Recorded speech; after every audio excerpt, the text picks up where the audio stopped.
Okay, I wondered if this might happen. So, there's been an announcement in Australia that they're going to make a Ranger Super Duty.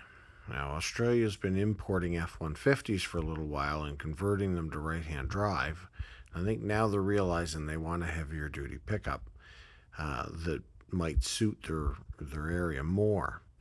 Now, when I looked at the new Ranger Raptor, I I looked at that and I thought, well, that would make a really cool, like, heavy duty payload package truck.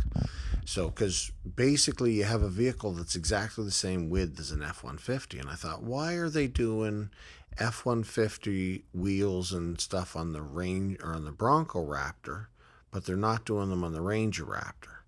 So, when you look at these spy photos that are coming out, you see that has the aluminum right there, that aluminum front A-arm. So that means that they're using the Ranger Raptor width. So I think that this truck, what it's going to be, is a heavy-duty payload package F-150 with a Ranger cab on it. Or, it's probably really going to be their frame and everything too, but it's going to be more F-150 suspension and stuff. So, like you can see, this is the aluminum A-arm, and of course this is the Ranger shock. They'll have a heavy duty payload package shock on there from the F-150. This can be just done off parts right off the shelf for them. So they could do this with F-150 because you get the right width to convert it to F-150 axles in the back.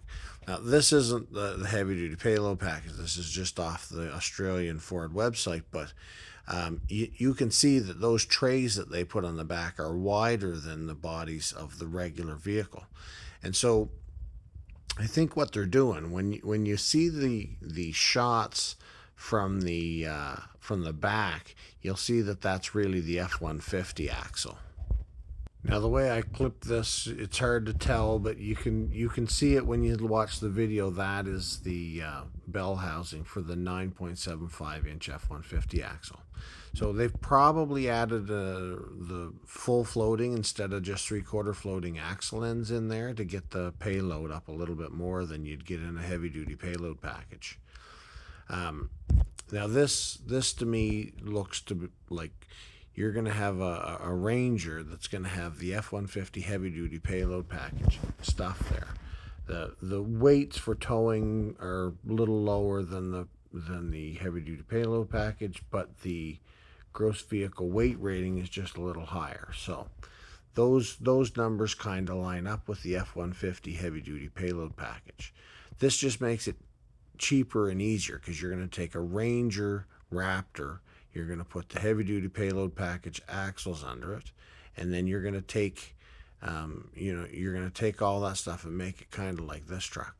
So this is a 122-inch wheelbase. I think that's 126, but you're going to end up with the same stuff. It's the same width, the same axles underneath it. It's going to have the same, instead of having coil springs, it's going to have the same rear leaf package that's on the heavy-duty payload package trucks. And then you end up with this heavy-duty Ranger that they're going to call a Super Duty. And they're just gonna run their GVWR or GVM numbers up a little bit higher than they sell them in North America right now.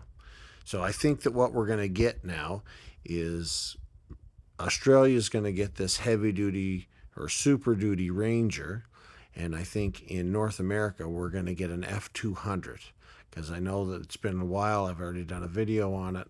It's been a while since they've patented that name, and so we'll get trucks that look like this that'll have, probably 9,000 pound or something like that gross vehicle weight rating, and they'll choose what they think is relevant for them. Something that won't cannibalize the real Super Duty market in North America. Anyway, I hope that's helpful, and I hope you have a great night. Thanks.